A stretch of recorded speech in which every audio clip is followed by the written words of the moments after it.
Hi guys! So I was originally going to make this video for the 1 year anniversary of the release of Pesh Machine, one of my all-time favourite albums, but I didn't really have the time to make the video like around Pesh Machine's actual anniversary, so I'm making this video now because, you know, it's better late than never, and like I just wanted to show my appreciation for Pesh Machine, the best album ever written. If you haven't guessed already by the title of this video is basically just going to be my ranking of the songs on Pesh Machine 1 year on. So I think like since Pesh Machine has like been released, I think like my opinions and everyone else's opinions on the songs will have changed. Like we've had more time with the songs, we've heard a lot of them live as well, so I feel like that will have like changed our opinions on lots of them. So this is like the ranking list that I've made of all the songs on the album. To make this ranking I used a tool called PubMeeple, and I found this because it was like recommended by a couple of other Killers fans on the internet, and a lot of people have been using it for like the Killers like album rankings because like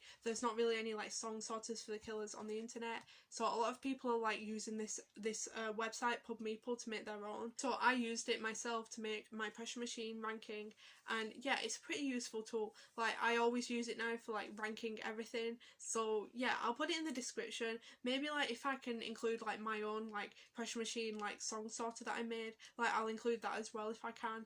But yeah, like PubMeeple is just like a useful sorter for anything though. Like I think the creators of it originally like intended it to be used for like board game sort of stuff and like ranking like characters in board games and things like that. I mean, like you can tell that from the name because like Meeple is like a playing piece in like a game. So yeah, it's a pretty useful tool. I'll try and insert like my song sorter or like just like the template website to make your own if like you wanted to make a Pesh Machine song sorter. But anyway, let's get on to my actual ranking of these songs. So for this ranking I used all of the songs in the deluxe edition of Pesh Machine. I didn't just use like the standard version. Like in this ranking, like the versions of songs that I'm considering are all the abridged versions of like the main songs on Pesh Machine, and then for the deluxe versions I'm just like sort of imagining that they're like added on the end of like the abridged versions of like the main songs. So yeah, that's how we're going to do things. So yeah, let's get into this ranking. So there's 18 songs on this, and yeah, I've just like made a list that I've got in front of me so I can like read out my ranking to you guys. So the first song that I put at number 18 is West Hills 3, and I feel like this is what everyone else thinks. Like a lot of people like find West Hills 3 a little bit creepy. I mean, like personally I really understand like why it was added onto the album, and I understand what Brandon was like trying to do with it. As a lot of other people think as well though, like it's not a song that you can like really go back to. It's not one for playing on repeat. It is like, it's just for like a sort of atmospheric thing at the end of the album. It's not really like a song as such, right? Like to me it's like more of an atmospheric thing. It's not really like a song as such, so that's why it's like number 18 for me. So number 17 is the Getting By 5, and the only reason why I put the Getting By 5 at number 17 is because like I feel like there's so many Getting Bys that come before it. Like I feel like all the others sort of like get jumbled into each other, and then by the time you get to the Getting By 5, like you just like you can't really tell one Getting By from another.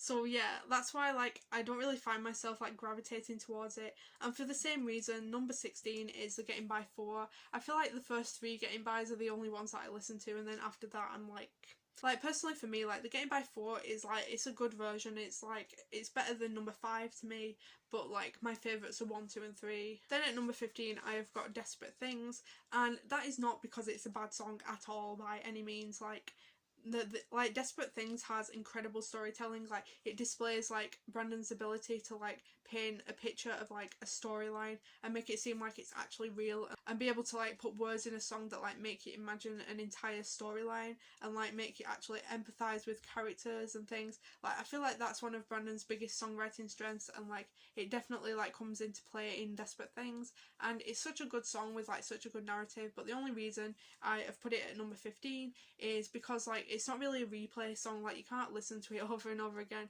Like you have to be in a very specific mood to listen to this song, and like it's kind of a dark song as well. Like if this comes on like while you're listening to Pesh Machine, like you're like might skip it, because like it's a bit of a long song as well. It's like 5 or 6 minutes long, and like it's not always like there's not always like the right place and time for this song. So yeah, that's why it's at number 15.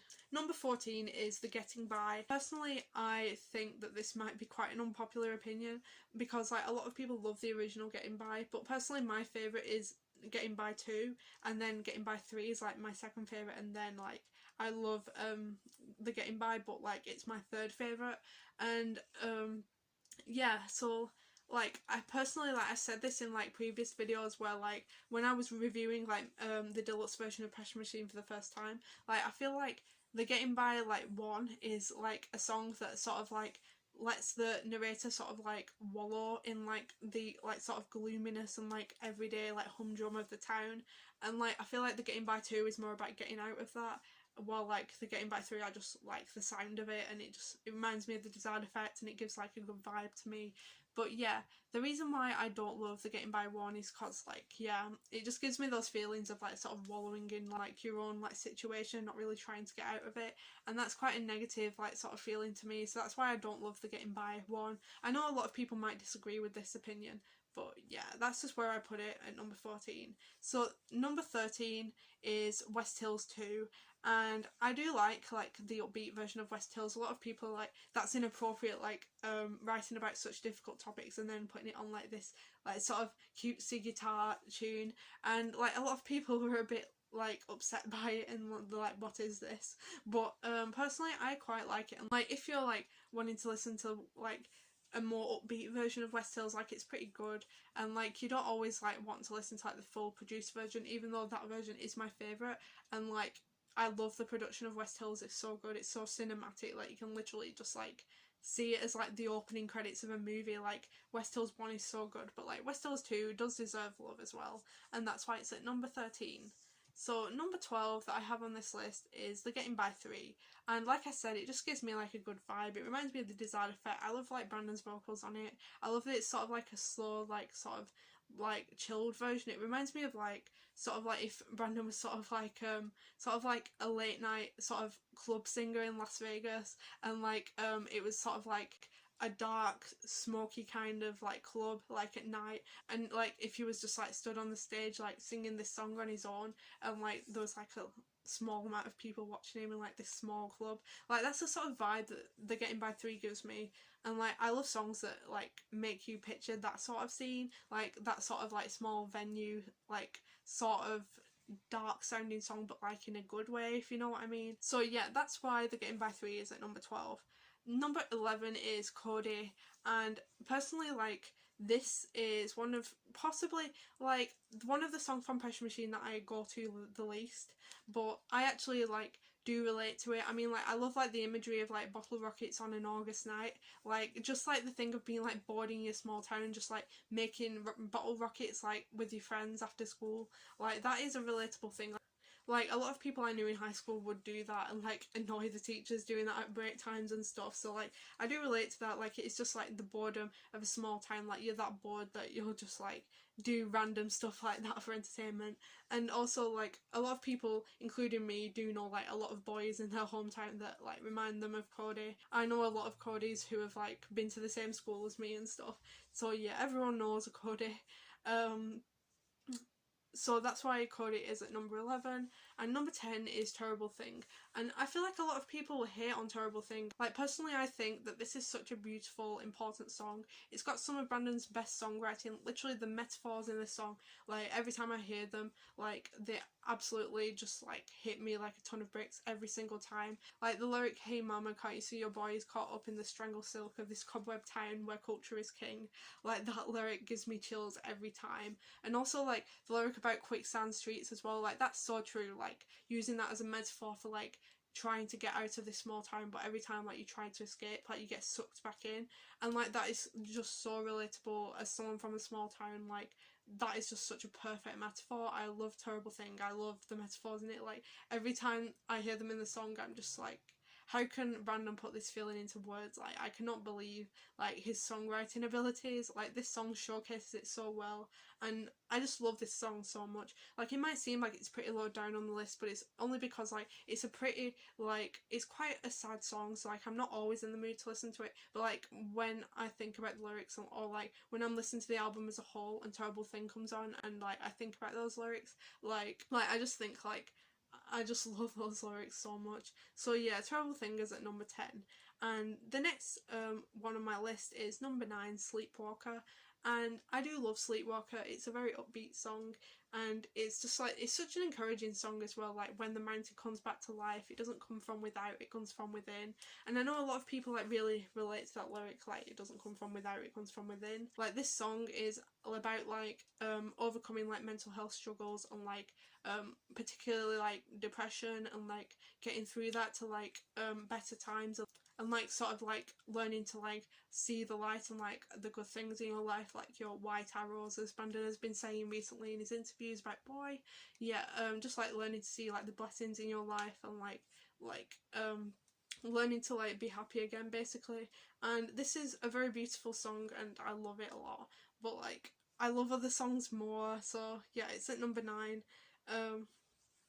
I love how like Brandon always talks so much about mental health, and he's so open about it, and like he's so like, and like he loves like to know that like he helps his fans through like mental health struggles and things like that. And like he talked about it a bit at like the Manchester concert that I went to as well, not about Sleepwalker, but like when he was introducing Rut, he was like saying this song's like for anyone who's struggling right now. Like he talked a bit about like I hope you'll be okay and stuff like that, and like that just like it made me tear up. Like, I just love that he like takes the time to like talk about stuff like that, and like he knows that like his fans need that, and like care about like when he speaks about things like that. So yeah, Sleepwalker is at number 9. And then at number 8 I have West Hills. And West Hills, as I said, like it's such a beautiful cinematic song. Like, it really like sets the scene for the album. Perfect opening track. Like, I feel like the Killers have such perfect track 1s on their albums. Like, I feel like the first songs on their albums, even Brandon's solo albums as well, like they have such perfect like songs at the beginning of the album for like setting the scene of the album. It feels like you're about to like watch a movie, or like watch a musical, or like it's like, here comes the show, like this is like the tone, this is what it's going to be like. And yeah, I love that about the Killers. So yeah, West Hills is great.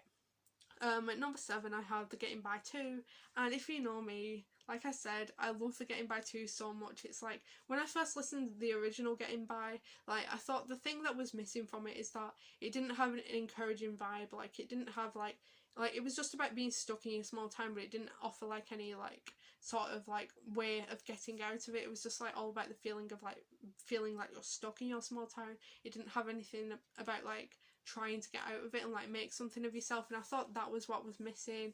And like, if it had that, maybe I would have loved it a lot more. But then The Getting By 2 came along, and it gave me that exact feeling, and I just loved it instantly. The Getting By 2 is one of my favourite songs. I just love it, it's so great. At number 6 I have Runaway Horses 2, and this is only like lower than the original Runaway Horses because like it doesn't have Phoebe Bridgers on it, and like I love Phoebe, and I love like the Killers collabed with her, so that's why the original Runaway Horses is going to be like higher.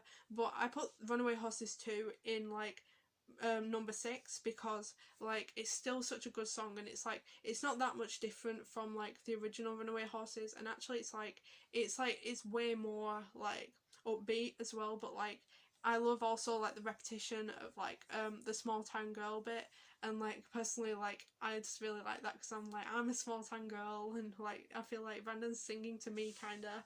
So yeah, that bit just like makes me happy.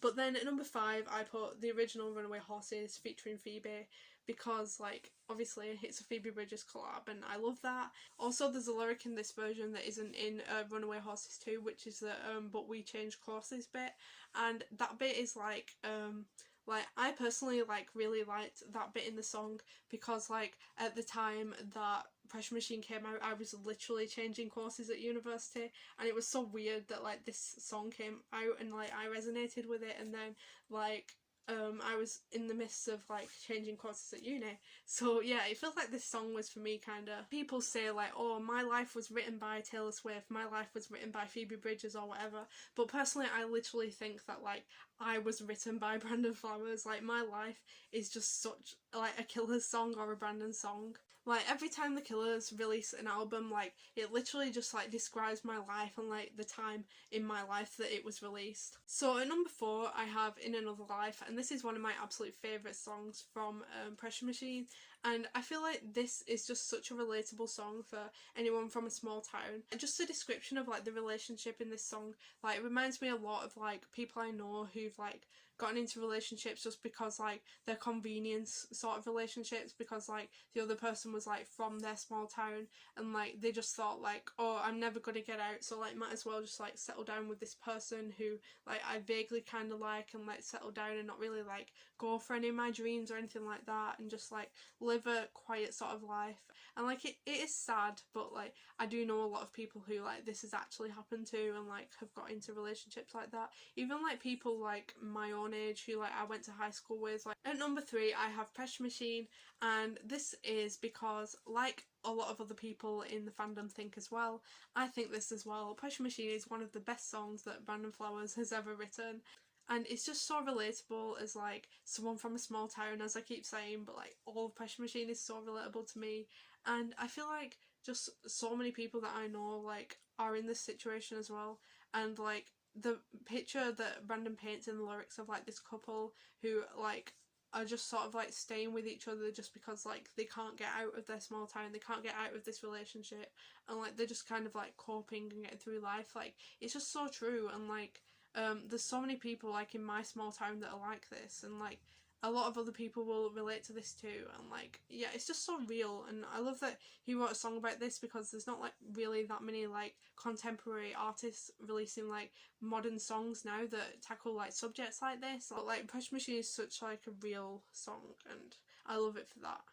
And at number 2 I have Quiet Town, and Quiet Town is a song that means a lot to me. It is a song that I relate to a lot personally. Again, I mean like I relate to every song on Pressure Machine pretty much, but like Quiet Town is very relatable for me personally, and I just love the lyrics so much. Like literally the whole second verse of Quiet Town, like it's so powerful, it's so hard hitting, and like when I first like heard these lyrics, like they blew me away. They still blow me away every time I listen to them. They're so like important, so perfect, and like it's just like, and it's, I love that this song is like very real as well. All of Pressure Machine is so real, and like I keep saying this, but I feel like Quiet Town deals with like what it's actually like to be a teenager and things that teenagers actually go through, things that their families go through, and like it's something that we don't really like hear a lot of artists talk about. So yeah, Quiet Town's an important song. And at number 1, if you know me, you might have guessed this, but it is In the Car Outside. And this is my absolute favourite song on Pressure Machine. It's one of my favourite Killer songs of all time, and like I just love this song so much, and like the lyrics mean so much to me. And like this is another one that I relate to personally as well. Like when I heard this song live at Manchester, like it made my year, it made my life. Like it was just incredible live. And like when I first heard Pressure Machine, like for the first time ever, like my first listen, like when I listened to it in the car outside for the first time, I just thought like I need to hear this song live on tour. Like it's not a want, it's a need. Like I literally, like I couldn't even put into words how much this song like means to me. Like I just love In the Car Outside so much. And yeah, that's why it's my number 1 song in this ranking. Yeah, that is my Killers Pressure Machine album ranking for the album anniversary. And yeah, if you disagree or agree with any of my opinions, feel free to leave a comment and tell me what you think and like your own opinions about Pressure Machine. And like if you rank the songs like on the song sorter yourself, like that I'll put in the description, like leave your own ranking of Pressure Machine as well. That would be fun to see like your opinions. It's always cool to see other people's thoughts on the album. So yeah, don't forget to give this video a big thumbs up if you enjoyed it, and subscribe if you want to. Bye guys!